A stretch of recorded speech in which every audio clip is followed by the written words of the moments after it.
Good.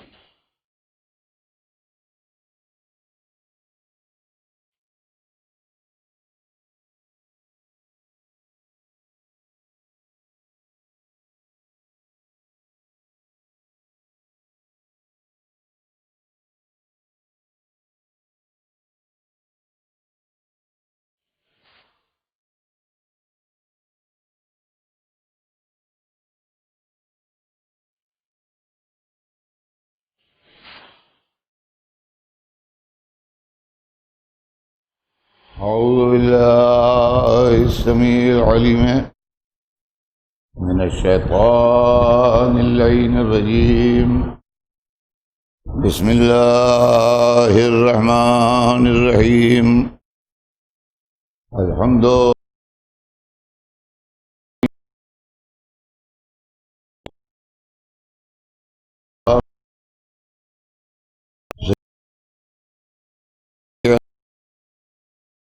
Qasim محمد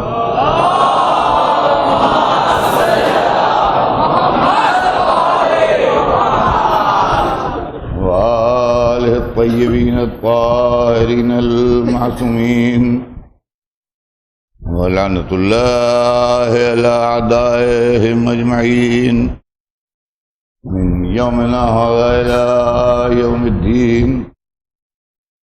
أما بعد فقد قال الله سبحانه تبارك وتعالى في كتابه المبين وهو أصدق الصادقين. بسم الله الرحمن الرحيم. والعصر إن الإنسان لفي خسر إلا الذين آمنوا وعملوا الصالحات وتواصوا بالحق وتواصوا بالصبر. صلوات بھیجتے ہیں.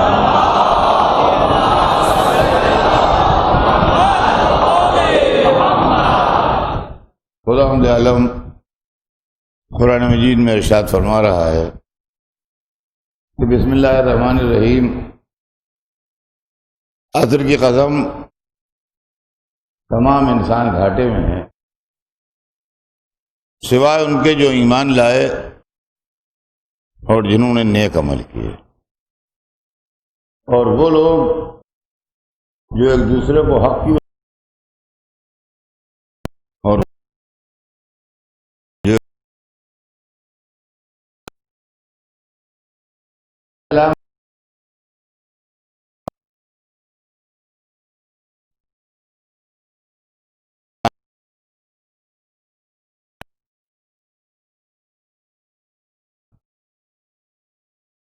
آج کا وعدہ کیا کہ آج میں آپ کو بتاؤں گا کہ اچھے انسان کون ہوتے ہیں اور برے انسان کون ہوتے ہیں.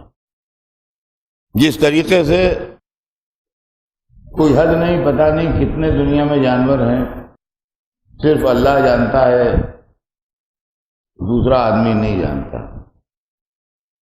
کتنے قسم کے دنیا میں درخت پائے جاتے ہیں، یہ صرف علم خدا میں بات ہے، ہمارے آپ کیلکولیشن کے ذریعے نہیں پتہ لگ سکتا. کہ ویسے ہی انسانوں کی کتنی قسمیں ہیں اور کتنی طرح کے انسان ہیں، یہ بھی اللہ ہی جانتا ہے، کوئی دوسرا نہیں جانتا.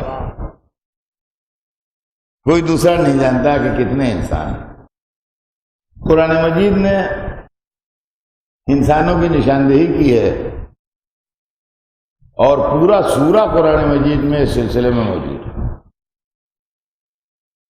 قرآن مجید کا آخری سورہ جہاں پر قرآن تمام ہو رہا ہے، اس کے اندر انسان کا تذکرہ ہے. بسم اللہ الرحمن الرحیم کے بعد ارشاد ہو رہا ہے قل اعوذ برب الناس.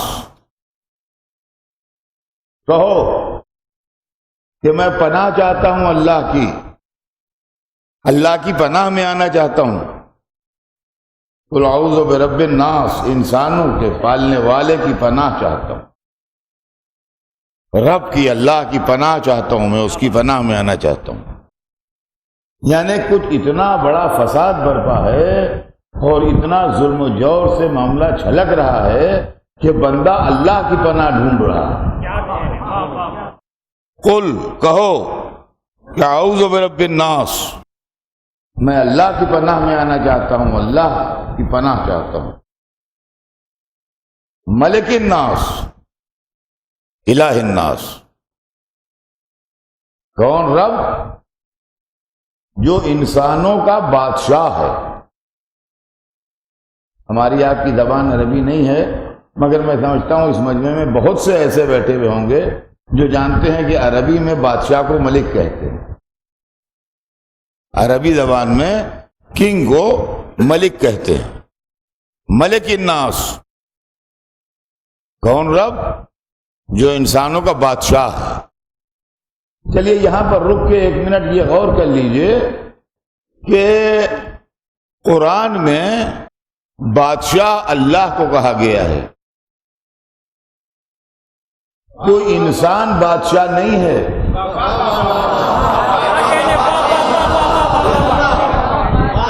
قرآن میں بادشاہ اللہ کو کہا گیا ہے۔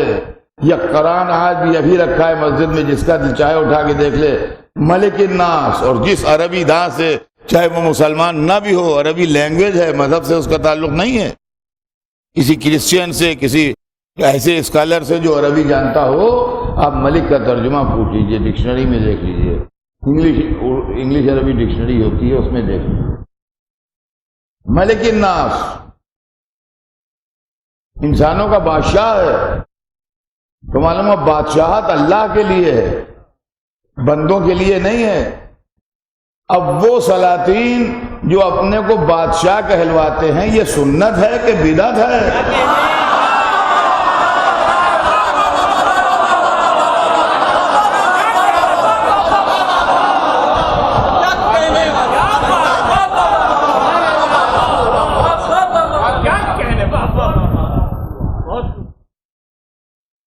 ملک تو اللہ ہے۔ یہ سرکار کے نام کے ساتھ جو جلالت الملک لگتا ہے، یہ کیا ہے؟ یہ کیا ہے؟ یہ ملک کون سا ہے؟ آپ انصاف سے بتائیے۔ یہ بات میرے دل کو ٹھیس لگی ہے، اس لیے بول رہا ہوں۔ ایسی سینکڑوں باتیں ہیں کہنے کے لائق، کہاں تک کہوں، کیا کیا سناؤں، لیکن جب دل کو ٹھیس لگتی ہے تو زبان کھلتی ہے۔ ایک طبقہ ایسا پیدا ہو گیا ہے مسلمانوں میں جو کہتا ہے کہ مولا تو اللہ ہے، علی کو مولا کیوں کہا جاتا ہے؟ علی کو مولا کیوں کہا جاتا ہے؟ ارے علی کو تو مولا غدیر میں بنایا جاتا ہے، اس لیے کہا جاتا ہے۔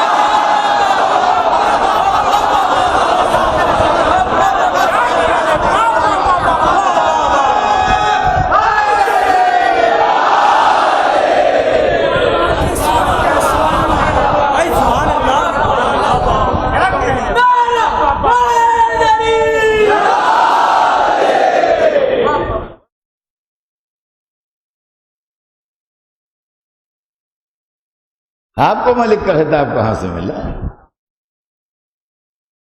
آپ کہاں سے ملک ہو گئے؟ ملک تو اللہ ہے۔ اور اگر بندوں کے لیے بادشاہت زیب ہوتی اور بندوں کے لیے اللہ بادشاہت تجویز کرتا تو سب سے پہلے اپنے حبیب کے سر پر بادشاہت کا تاج رکھتا۔ اور قرآن میں آیت آتی کہ حبیب تم بادشاہ بھی ہو، مگر قرآن میں ایسی کوئی آیت نہیں ہے جس میں اللہ نے رسول سے خطاب کر کے کہا ہو کہ آپ بادشاہ بھی ہیں۔ یہاں بادشاہت کا زور نہیں ہے، یہاں عبدیت پر زور ہے، یہاں عبدیت پر زور ہے۔ سبحان الذی اسری بعبدہ، پاک ہے وہ ذات جو اپنے عبد کو لے گئی۔ معلوم ہے اللہ کی سرکار میں جو جتنا جھکتا جاتا ہے اتنا عزت پاتا جاتا ہے، اور جو جتنا سربلندی کرتا ہے اتنا ہی اس کا سر جھکایا جاتا ہے۔ تو عزیزان گرامی، یہاں عبدیت کا زور ہے اور یہاں عبدیت پر ناز ہے، اور سرکار دو عالم کی ابدیت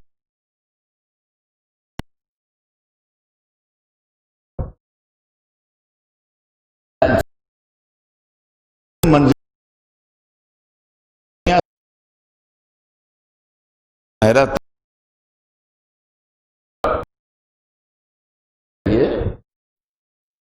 یہ سب ہمیں کیا اچھا لگے گا؟ ہاں ہم نے مذہبی کتاب کہ جناب یحییٰ رو رہے ہیں، یاد خدا میں روتے رہتے تھے۔ ایک دن وحی ہوئی کہ یحییٰ اتنا کیوں روتے ہو؟ نبی تھے، نبی کے بیٹے تھے، خود بھی نبی تھے، نبی کے بیٹے بھی تھے۔ کہا یحییٰ اتنا کیوں روتے ہو؟ اگر شوق جنت میں رو رہے ہو تو ہم نے تم پر جنت کو واجب کر دیا، اگر خوف جہنم میں رو رہے ہو تو ہم نے جہنم کو تم پر حرام کر دیا۔ عرض کی معبود، نہ شوق جنت میں رو رہا ہوں، نہ خوف جہنم میں رو رہا ہوں، دل میں ایک تمنا ہے، لبوں تک آ نہیں رہی ہے۔ کیا نہیں ہے، یا بیان کرو اپنی تمنا، ہمارے سامنے بتاؤ۔ کیا تمنا یہ ہے کہ ایک دفعہ تو مجھے اپنا عبد کہہ دے،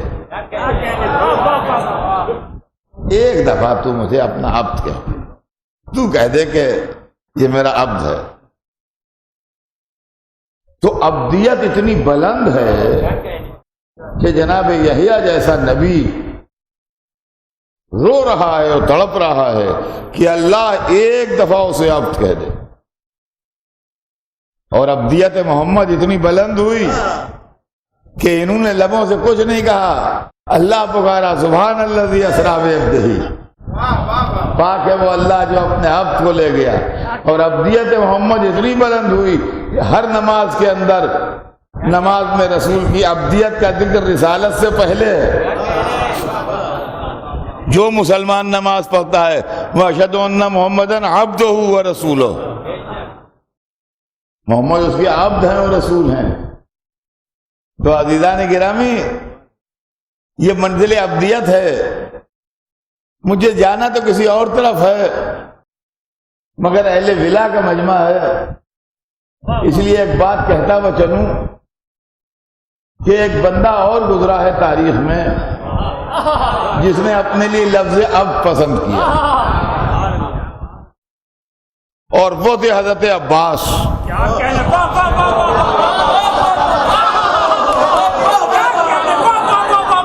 وہ تھے حضرت عباس جنہوں نے کبھی نہ کہا کہ میں حسین کا بھائی ہوں، بلکہ کہا میں حسین کا عبد ہوں۔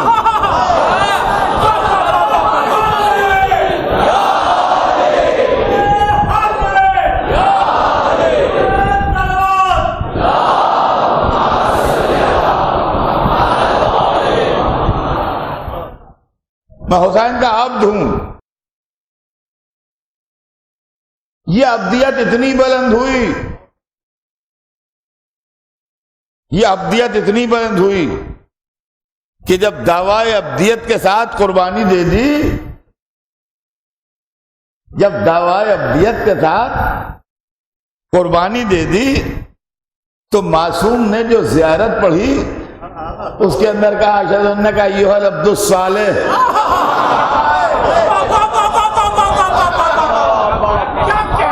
اشہد انک ایھا العبد الصالح، حضرت عباس کی زیارت پڑھی ہے آپ، یہ عبد صالح کا لفظ ہے، ایھا العبد الصالح المطیع للہ ولرسولہ۔ یہ آیت زیارت آپ لوگ پڑھتے ہوں گے تو آپ کو معلوم ہوگا، عبد صالح کا لفظ ہے۔ آپ جانتے ہیں یہ لفظ کتنا قیمتی ہے، یہ لفظ کتنا قیمتی ہے۔ عباس کو عبد صالح کا خطاب ملا۔ اب جو مسلمان نماز پڑھتا ہے وہ نماز میں تذکرہ کرتا ہے، السلام علینا وعلی عباد اللہ الصالحین۔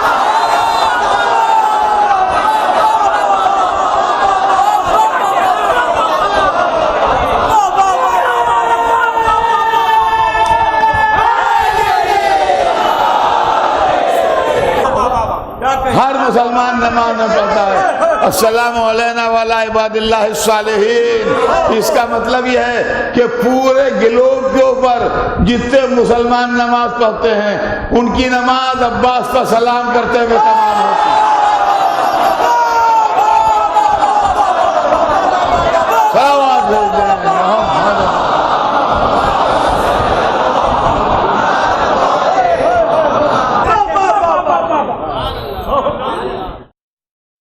ملک الناس کون ہے وہ؟ قل اعوذ برب الناس ملک الناس، جو انسانوں کا بادشاہ، الہ الناس، اور جو انسانوں کا اللہ ہے۔ الہ الناس جو انسانوں کا بادشاہ بھی وہی ہے اور اللہ بھی وہی ہے۔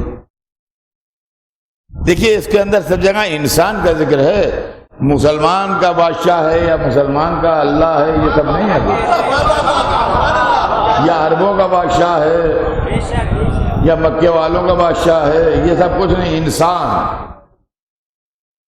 انسان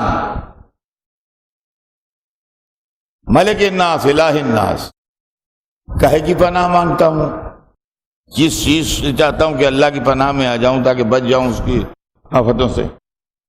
من شر الوسواس الخناس الذی، شر سے مراد شرارت، گمراہی، راستے سے بہکانا، برباد کر دینا۔ من شر الوسواس، الوسوسے، دماغ دل کے اندر خیالات پیدا ہونا، یہ صحیح ہے کہ یہ صحیح ہے، یہ ٹھیک ہے کہ یہ ٹھیک ہے، یہ بھی یہ کہہ رہے تھے، وہ یہ کہہ رہے تھے، وہ صحیح کہہ رہے تھے کہ یہ صحیح کہہ رہے تھے۔ وسوسے، یہ وسوسے جو ہیں یہ ایمان کو کھا جاتے ہیں۔ شک شبہ، ڈاؤٹ،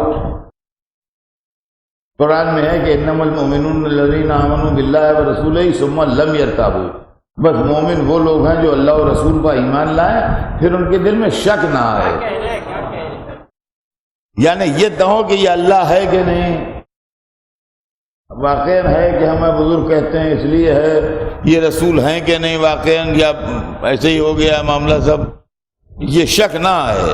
ثم لم یرتابوا، پھر شک نہ آئے۔ تو من شر الوسواس، وسوسے، اب یہ وسوسہ عربی لفظ ہے، دل کے اندر شک و شبہ کا پیدا ہونا، یہ وسوسہ۔ من شر الوسواس الخناس، وہ وسوسے جو خناس پیدا کرتا ہے۔ اب یہ انسان کو ایک نیا نام ملا، خناس۔ معلومہ انسان خناس بھی ہوتا ہے، تفسیروں میں خناس نام ہے ایک شیطان کا۔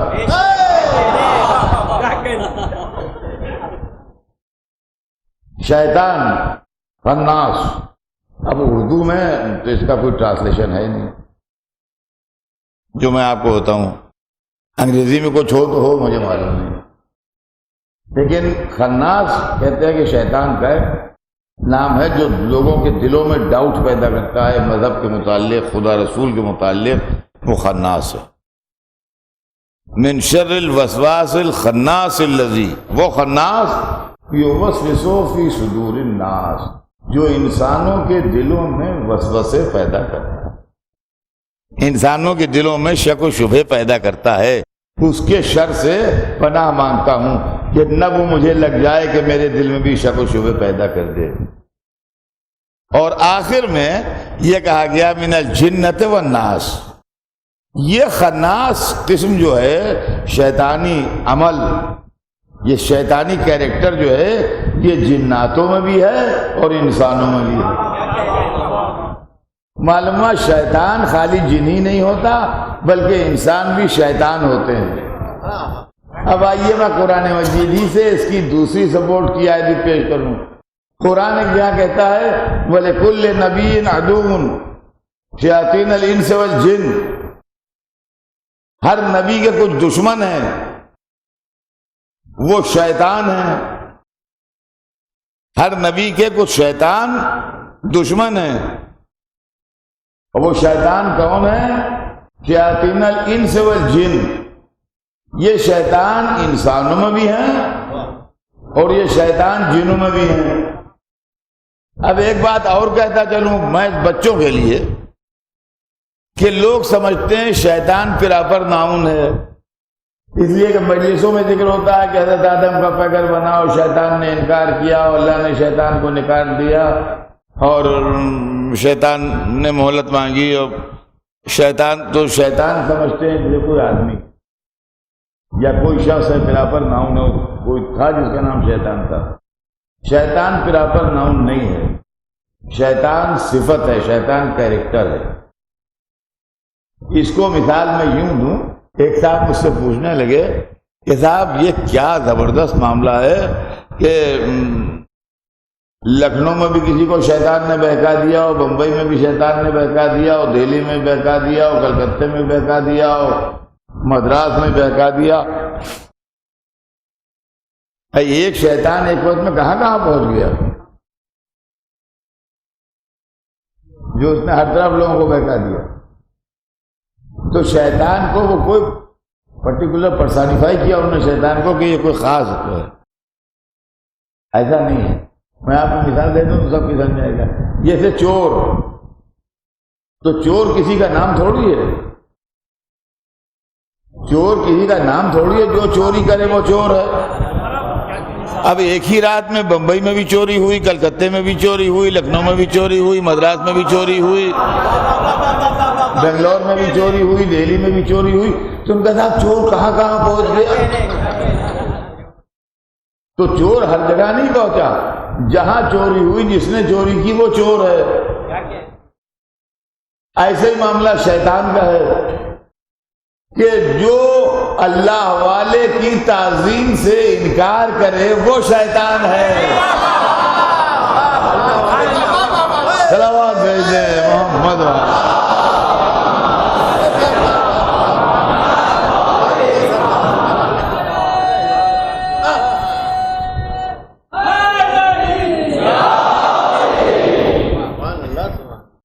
تو انسان شیطان بھی ہوتا ہے، اس درجہ گر جاتا ہے کہ وہ شیطان ہو جاتا ہے، اور شیطان جو ہے وہ نکالا ہوا ہے، وہ مردود ہے، اس پر قیامت تک کے لیے اللہ کی پھٹکار ہے۔ یہ سب ہے۔ تو انسانوں میں یہ کردار بھی ہے جس کا نام شیطان ہے۔ اب آئیے، اس کے خالق نے اس کو نقصان میں بھی کہا ہے، جو آیت میں نے شروع کی ہے وَالْعَصْرِ إِنَّ الْإِنسَانَ لَفِي خُسْرٍ۔ تو انسان شیطان بھی ہے، انسان گھاٹے کا سوداگر بھی ہے،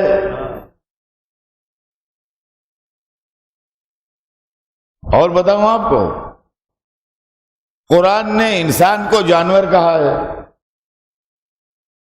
ارشاد ہو رہا ہے انہم کالانعام بل ہم اضل سبیلا، یہ تو چوپائے ہیں،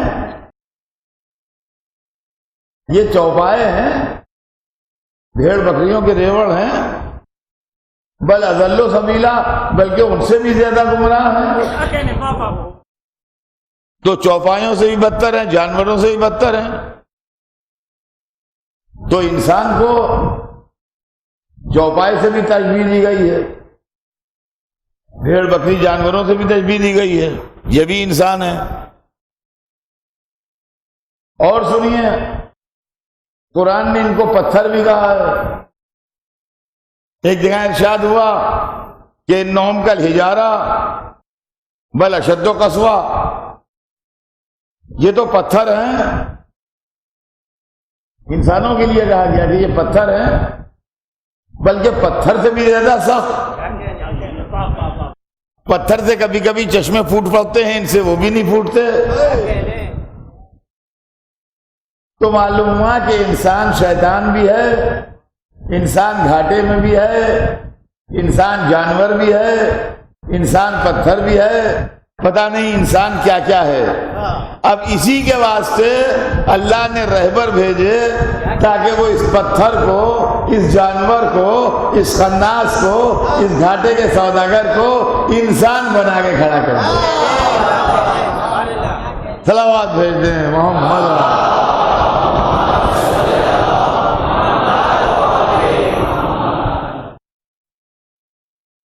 اسی لیے رہبر ہے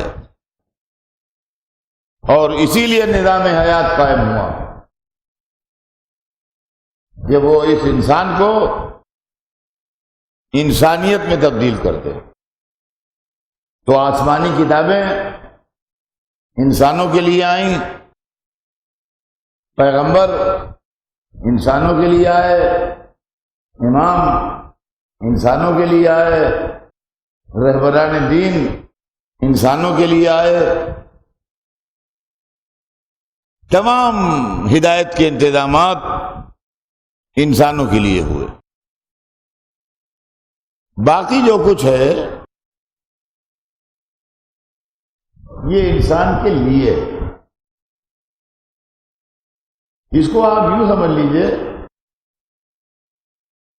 کہ ایک اسکول بنتا ہے، ایک کالج بنتا ہے تو بلڈنگ بھی بنتی ہے، الیکٹرک کی سپلائی بھی ہوتی ہے، پنکھے بھی لگتے ہیں، فرنیچر بھی بنتا ہے، بلیک بورڈ بھی بنتا ہے، جو اسکول کی ضروریات ہیں، لائبریری بھی ہوتی ہے، ریڈنگ روم بھی ہوتا ہے، ٹیچرز کا اپائنٹمنٹ بھی ہوتا ہے، پرنسپل کا اپائنٹمنٹ بھی ہوتا ہے، سب کچھ ہوتا ہے، کتابیں بھی فراہم کی جاتی ہیں۔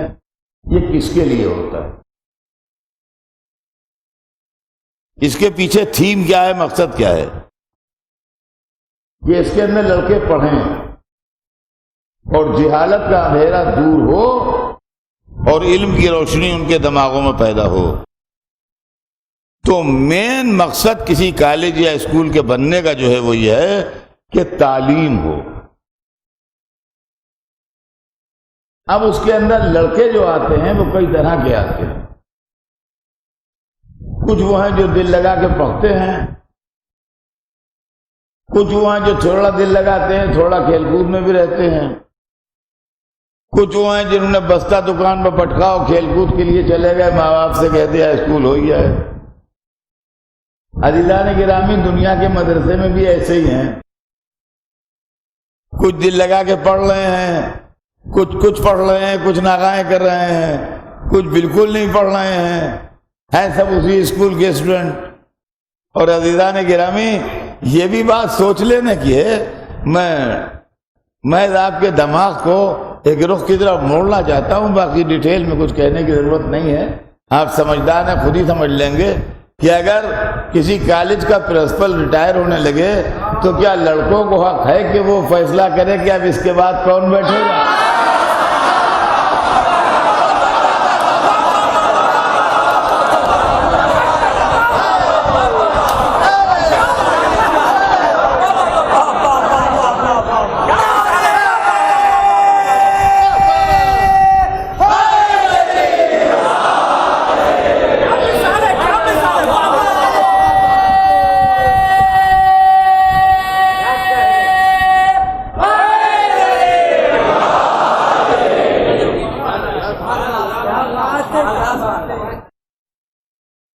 تو عزیزان محترم، انسان کو انسان بنانے کے لیے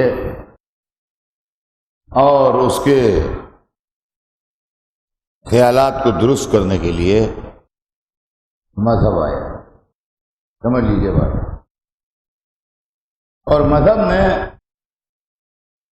ہر وہ قدم اٹھایا جس سے انسانیت کو فروغ، انسانیت کی بنیاد پر اور انسان کی بنیاد پر فیصلے ہوئے۔ یہ اسلامی عبادتیں جو ہیں، اس کے پیچھے جو فلسفہ ہے، اس میں یہاں سے وہاں تک انسانیت جلوہ گر ہے۔ نام مذہب کا ہے مگر جلوہ گری انسانیت کی ہے۔ دنیا میں انسانیت جس بات سے مجروح ہوتی ہے اور انسانیت کی جس چیز سے توہین ہوتی ہے، وہ دنیا والوں کے یہ نظریے ہیں کہ یہ چھوٹا ہے، یہ بڑا ہے، یہ امیر ہے، یہ غریب ہے، یہ جتھے والا ہے، یہ اکیلا ہے۔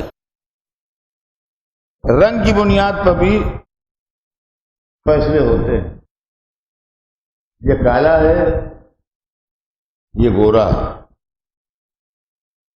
اب دنیا میں نہیں رہا وہ سسٹم، مگر آزادی اور غلامی کی بنیاد پر بھی انسانوں کے اندر تفریق برتی جاتی تھی کہ یہ آزاد ہے اور یہ غلام ہے۔ جنس کی بنیاد پر بھی تفریق برتی جاتی تھی، یہ عورت ہے، یہ مرد ہے۔ ہمارے پاس وہ عبادت جس کا نام نماز ہے، دیکھنے میں تو ایک اسلامی عبادت ہے جو صرف مسلمانوں کو فرض ہے، لیکن آپ دیکھیے کہ اس کے اندر انسانیت پنپ رہی ہے کیوں کر کہ جماعت کی صف میں کوئی ڈسکرمنیشن اور کوئی فرق نہیں ہے۔ آقا کے پہلو میں غلام کھڑا ہے، کالے کے پہلو میں گورا کھڑا ہے، امیر کے پہلو میں غریب کھڑا ہے۔ اس کے اندر جو پہلے آ جائے گا وہ پہلی صف میں جگہ پائے گا، جو دوبارہ آئے گا دیر میں آئے گا وہ دوسری صف میں جگہ پائے گا، جو اس کے بعد آئے گا اس کو تیسری صف میں جگہ ملے گی۔ ایسا کبھی ہم نے نہیں دیکھا دنیا میں کہ کوئی آدمی پہلی صف سے اٹھایا جا رہا ہو کہ آپ ہٹیے یہاں صاحب بیٹھیں گے، بڑے وہ آئے ہیں، افسر ہیں، وہ بڑے رئیس آدمی ہیں، وہ یہاں بیٹھیں گے۔ آپ رئیس ہوں یا آپ امیر ہوں، اللہ کی بارگاہ میں کوئی نہ رئیس ہے نہ غریب ہے، سب برابر ہیں۔ تو نماز جو ہے وہ انسانیت کے ویلوز کو فروغ دے رہی ہے اور اس کی اہمیت کو بتا رہی ہے۔ دوسری چیز، یہ انسان بڑا مغرور ہے، اس کی اتنا پراؤڈی ہے، اتنا مغرور ہے کہ کسی کو خاطر میں نہیں لاتا۔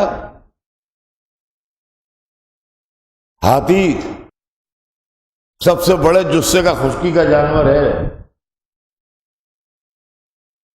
اس کو چلانے کے لیے نہ لگام استعمال کرتا ہے نہ مہار ڈالتا ہے، خالی پیر کے انگوٹھے سے چلاتا ہے۔ گھوڑے کے لیے لجام ہے، اونٹ کے لیے مہار ہے، ہاتھی کے لیے لجام مہار کچھ نہیں ہے۔ جو اس پر اوپر بیٹھتا ہے اس کے سر پر خالی پیر کے انگوٹھے سے اس کو کرتا رہتا ہے، اچھلتا رہتا ہے۔ اتنا مغرور ہے۔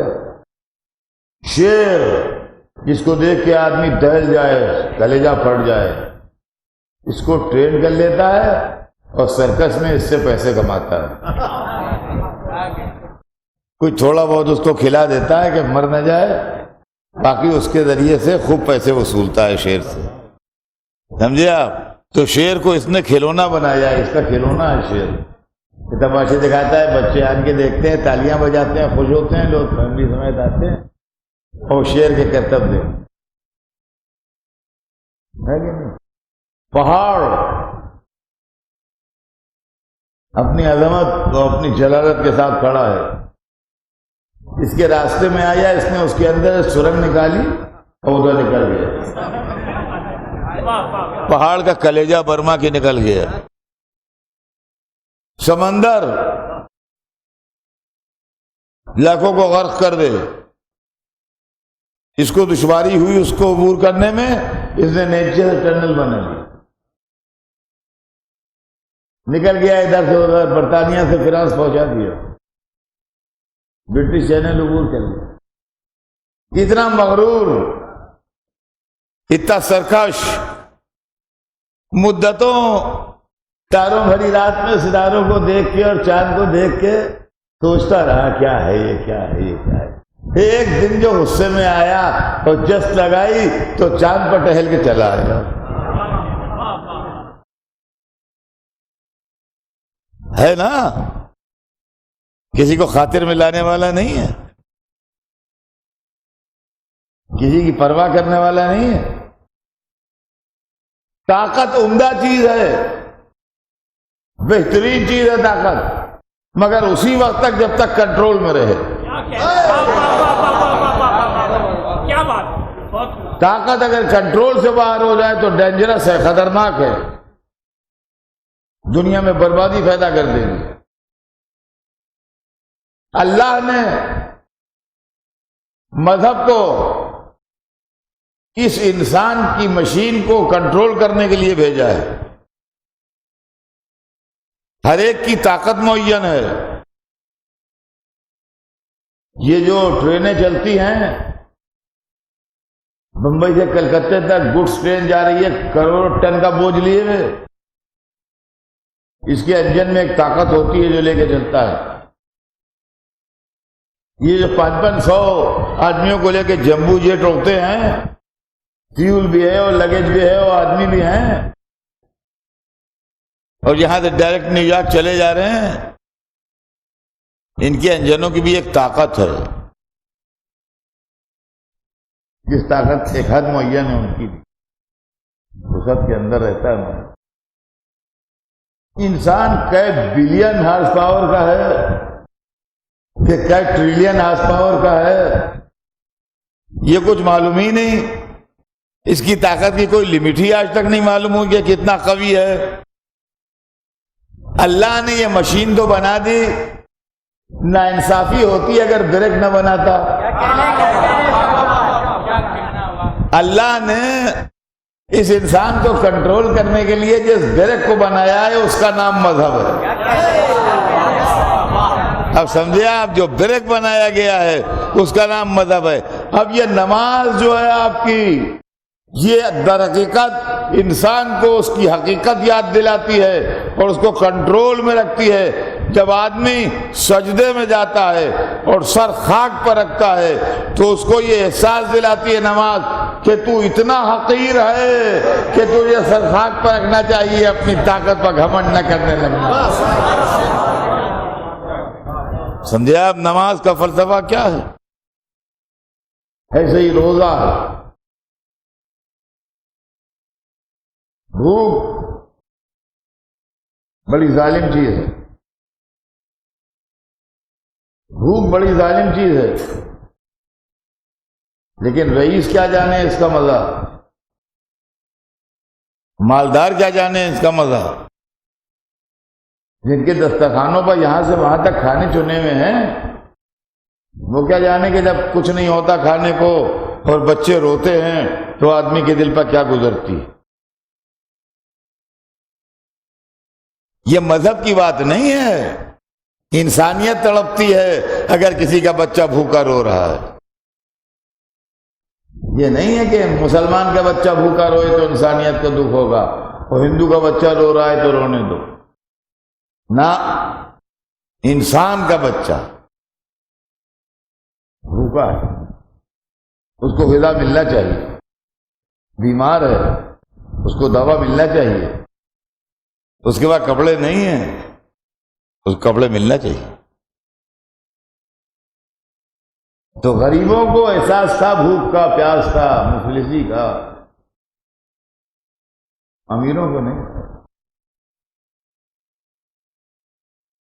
وہ ڈیزرٹ میں سفر کرتے تھے تب بھی ان کا اسٹاف ساتھ رہتا تھا،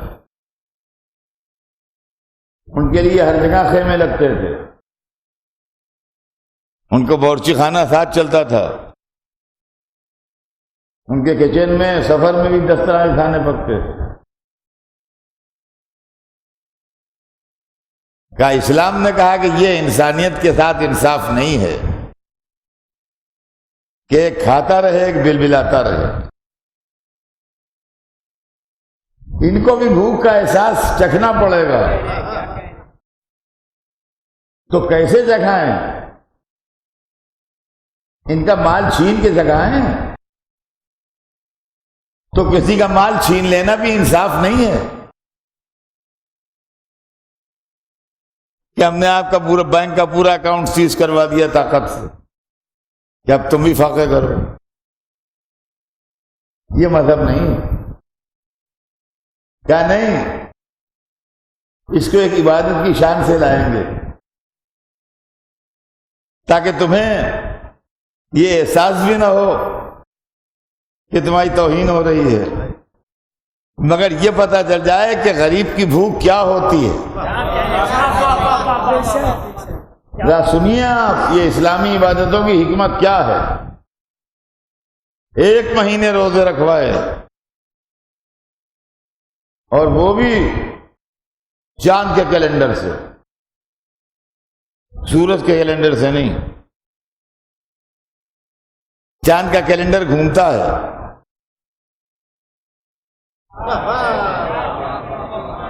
چاند کا کیلنڈر گھومتا ہے،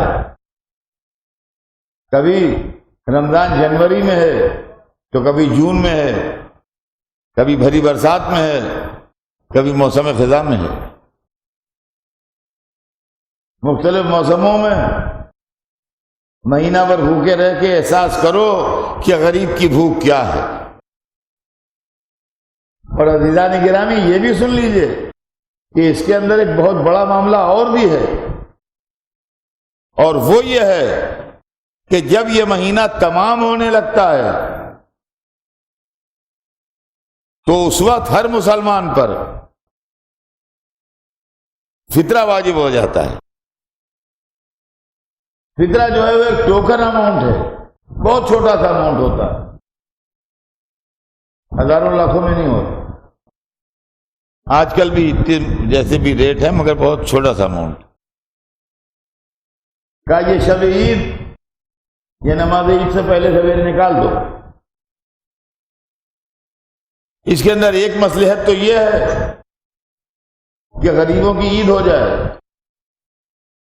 اور دوسری مصلحت جو ہے وہ اس کے اندر سمجھیے کیا ہے، فطرہ نکالنے والے کو یہ حکم دیا گیا ہے کہ تم غریب تک پہنچاؤ۔ آپ شب عید جو فطرہ نکالتے ہیں تو یہ آپ کی ڈیوٹی ہے کہ آپ فطرہ لے کے غریب کے گھر جائیے۔ غریبوں کو اسلام نے یہ حکم نہیں دیا ہے کہ مسلمان غریبوں مالداروں کے یہاں جا کے فطرہ لے آیا کرنا، وہ دیں گے تمہیں، نہ، غریب اپنے گھر میں رہے گا، آپ عزت سے لے جا کے اس تک پہنچائیے تاکہ امیروں کو احساس ہو کہ ان کی سوسائٹی میں غربت کہاں کہاں ہے۔ سمجھیے بات کو، سمجھیے بات کو۔ پھر یہ آپ کا فریضہ ہے کہ آپ سال بھر تک یہ دیکھیں کہ ان کے کھانے کا کچھ انتظام ہے کہ نہیں۔ یہ رمضان مبارک کا فلسفہ ہے۔ اسی طرح حج ہے، یہ سمجھیے اسلام کی بڑی ریلی ہوتی ہے سال بھر میں، جس کے اندر ہر ملک کے لوگ، ہر جگہ کے لوگ جو جا چکے ہیں وہ واقف ہیں، جو نہیں گئے ہیں اللہ انہیں موقع دے کہ وہ جائیں اور خیریت سے آئیں۔ ہاں، یہ بہت ضروری ہو گئی یہ دعا۔ اللہ حج کو بھیجے تو آپ کو، مگر خیریت سے واپس بال بچوں میں آ جائیے۔ اس لیے کہ کچھ دنیا میں ایسے حالات رونما ہو گئے ہیں جس سے دلوں کو بڑی بے چینی اور بڑی پریشانی لاحق ہو گئی، اور خدا کی قسم اتنی عمر میں ہم نے آنکھیں کھلی رکھ کے نہ جانے کیا کیا دیکھ لیا۔ جوانی میں ہم نے پڑھا اور کتابیں پڑھا کرتے تھے، اس کے اندر واقعات جو تاریخی ہیں وہ ملتے تھے۔ اے صاحب، بڑھاپا آتے آتے سینکڑوں واقعات ایسے تھے جو ہم نے پڑھے تھے، اس کے عملی نمونے دیکھ لیے۔ کتاب میں جو پڑھا تھا وہی معلوم ہوا کہ جیسے خواب دیکھا تھا وہی دہرایا جا رہا ہے۔ ہم نے کتاب میں پڑھا تھا اور 1400 برس سے یہ پروپیگنڈا چل رہا ہے کہ کربلا میں جو کچھ ہوا وہ برا ہوا، مگر اللہ کی مصلحت یہی تھی۔ معلومات جو کچھ الزام ہے وہ اللہ پر رکھے، یہ صاف نکل آئے بچ کے کہ اللہ کی مصلحت یہی تھی، اب کیا ہو سکتا تھا۔ یہی ابھی ہم نے اپنی آنکھوں سے دیکھ لیا۔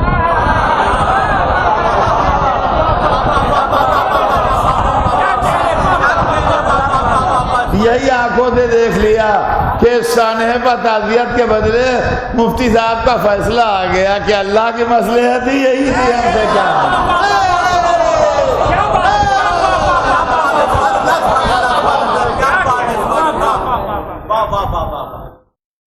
تو عزیزان گرامی، حج بھی ایک عظیم عبادت، ایک عظیم عبادت جس کے اندر جائیے آپ تو دیکھیے کہ مختلف رنگ، مختلف نسل، مختلف قد و قامت، مختلف زبانوں کے لوگ چلے آ رہے ہیں کھچے ہوئے اللہ کے گھر کا طواف کرنے کے لیے، عبادت میں شامل ہونے، اپنے رب کو پکارنے کے لیے چلے آ رہے ہیں۔ اس کے اندر یہ حیات اجتماعی اور انسانی کردار اور انسانی زندگی کے مختلف پہلوز جو ہیں ان کو اجاگر کرنے کا ایک طریقہ ہے۔ حج ہم کو اس بات کی یاد دلاتا ہے کہ ہم ایک دوسرے مسلمان کے حالات سے واقف ہیں اور عالم میں اس عظیم عبادت میں آنے والے انسانیت کی اور انسانوں کی کیا خدمت کر سکتے ہیں۔ صحیح معنوں میں منظر انسانیت وہیں نظر آتا ہے۔ بمبئی میں آپ نماز پڑھیے تو آپ کو صف میں ایک ہی طرح کے لوگ ملیں، لکھنؤ میں پڑھیے تو ویسے جہاں جائیے گا وہاں اسی طرح کے لوگ ملیں، مگر یہاں صفوں میں مختلف قومیتیں، مختلف رنگ، مختلف نسلیں، مختلف خاندان، مختلف ملک، تمام، اور وہاں جا کے سب ایک ہو جاتے ہیں۔ دیکھیے یہ معاملہ جو ہے اس کو یوں سمجھ لیجئے کہ اصل میں مذہب کی اسپرٹ سمجھیے کیا ہے۔ جس طریقے سے کہ ہندوستان بہت بڑا ملک ہے اور یہاں جو دریا بہتے ہیں وہ جغرافیہ آپ میں سے بہت سے لوگ جانتے ہوں گے، یہ دریا وہ دریا وہ دریا وہ دریا ادھر ہماری طرف ناردرن انڈیا میں بہتے ہیں، ساؤتھ انڈیا میں بہتے ہیں، اور اس کے بعد پھر وہ سارے دریا جا کے سمندر میں ایک ہو جاتے ہیں۔ یہ بھی مل گیا، وہ بھی مل گیا، وہ بھی مل گیا، وہ بھی مل گیا، وہ سارا پانی جو ہے وہ سمندر میں چلا جائے۔ بھئی یہ سمجھ لیجئے کہ حج جو ہے وہ انسانیت کا ایک سمندر ہے جہاں مختلف ملکوں کے لوگ، مختلف علاقوں کے لوگ، مختلف زبانوں کے لوگ، مختلف رنگ و نسل کے لوگ چلے آ رہے ہیں اور مسجد الحرام کے سمندر میں آ کے سب ایک ہو گئے، عرفات کے سمندر میں آ کے سب ایک ہو گئے، اس طریقے سے سب یکجا ہو جاتے ہیں۔ تو حج بھی حیات اجتماعی کا ایک بڑا عظیم مسئلہ ہے۔ اور عزیزان گرامی، انشاءاللہ زندگی آگے بڑھی اور کل آپ کو سناؤں گا کہ انسانیت، اسلام مذہب انسانیت کا نام ہے۔ کل مجلس پڑھوں گا میں غیروں کے لیے، اپنوں کے لیے نہیں، تاکہ ان کو معلوم ہو کہ مذہب کیا ہے اور اسلام کیا ہے۔ انسانیت، اسلام دین انسانیت ہے۔ یہ انشاءاللہ کل آپ کی خدمت میں عرض کروں گا۔ آج تو صرف اتنا عرض کرنا ہے کہ یہی حج تھا جس میں قتل و خون حرام ہے، جس میں ظلم و جور حرام ہے، جس میں جانوروں تک کا مارنا حرام ہے، جس میں درخت سے ایک پتی توڑ لینا بھی صحیح نہیں ہے۔ کمپلیٹ امن و پیس رہنا چاہیے حج کے موقع پر۔ اور وہاں احرام کے لباس میں خنجر چھپائے ہوئے لوگ قتل حسین کے واسطے جمع ہو۔ حسین نے مدینہ تو رجب کی 28ویں تاریخ چھوڑ دیا تھا، 8ویں ذی الحجہ کو مکہ بھی چھوڑ دیا۔ 8ویں ذی الحجہ بڑی اہم تاریخ ہوتی ہے، اور جو لوگ حج کو جا چکے ہیں وہ جانتے ہیں کہ 8ویں ذی الحجہ کی امپارٹنس مکے میں کیا ہے۔ یہ 3 دن 8، 9، 10 ان کے اسلام میں 3 نام ہیں۔ 8ویں تاریخ کا نام ہے یوم ترویہ، 9ویں تاریخ کا نام ہے یوم عرفہ، 10ویں تاریخ کا نام ہے یوم نحر۔ یوم ترویہ وہ دن ہے جس دن حاجی حج کا لباس پہن کے احرام باندھ کے جسے کہتے ہیں مکے سے روانہ ہوتا ہے۔ یوم عرفہ وہ ہے جس میں حاجی دن میں میدان عرفات میں قیام کرتا ہے۔ یوم نحر وہ ہے جس میں حاجی مینا میں پہنچ کے شیطان مارتا ہے اور جانور قربان کرتا ہے۔ یہ 3 دن ہیں، 3 اس کے فرائض ہیں۔ یوم عرفہ اور یوم نحر سے پہلے جو یوم ترویہ آتا ہے اس کے اندر ہر حاجی مکے میں اس دن ضرور ہوگا، اور جو اس دن مکے میں نہیں ہوگا وہ اس کا حج اس سال نہیں ہو پائے گا۔ سورج چڑھ چکا تھا،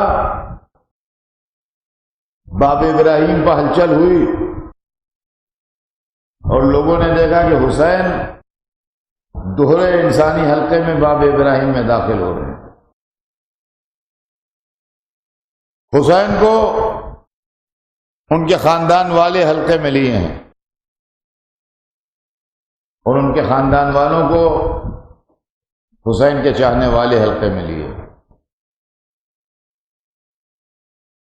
اور حسین یہ کہتے ہوئے آ رہے ہیں کہ اس اللہ کی قسم جس کے قبضے میں میری جان ہے،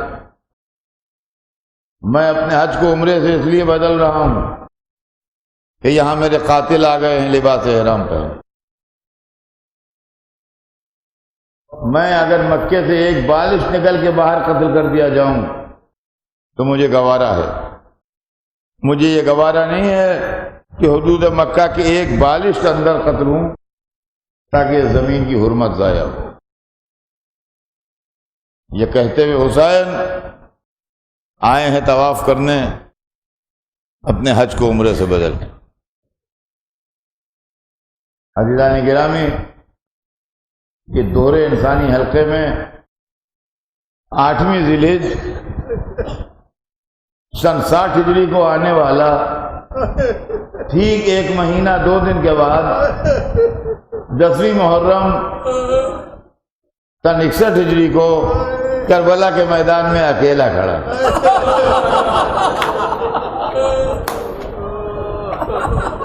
اور آواز دے رہا تھا حل من ناصر ینصرنا۔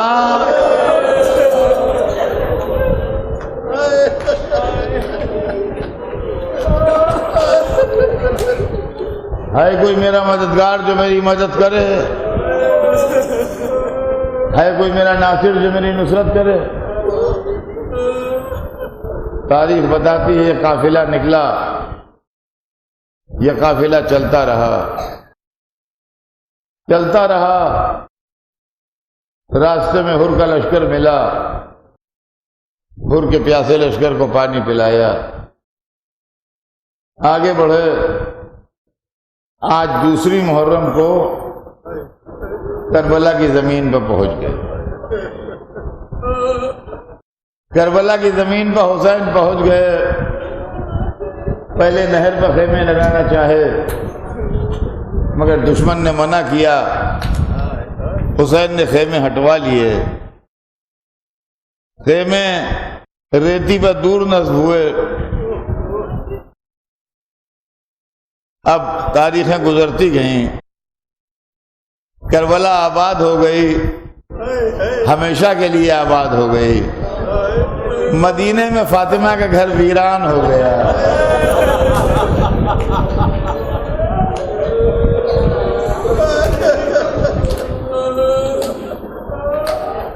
آج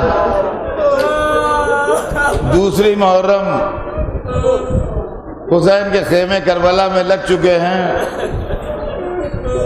عباس خیموں کو تلایا پھر رہے ہیں۔ بچے بہت تھکے ہوئے تھے، ہو سکتا ہے آرام کر رہے ہوں۔ سیدانیاں بہت خستہ تھیں، ہو سکتا ہے سکون سے بیٹھی ہوں۔ میں کہوں گا بیویوں 8 راتوں سکون سے بیٹھ جاؤ، جب 9ویں رات آئے گی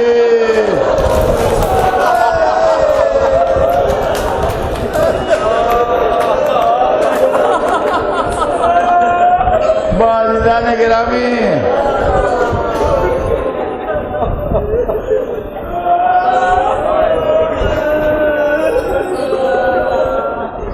محرم کی تیسری رات سے، آج تیسری رات ہے نا، محرم کی تیسری رات سے 10ویں رات تک خیموں کا پہرا عباس دیتے رہے۔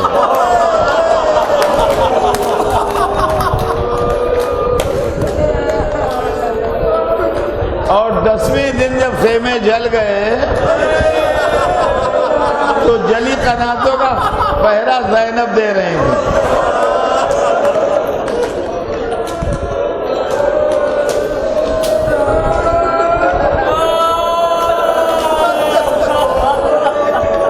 حیدرآباد میں میرے ایک دوست تھے، شاعر بڑے اچھے تھے، ناطق صاحب۔ ان کے 4 مصرے میں اکثر پڑھتا ہوں، مجھے بہت پسند ہیں۔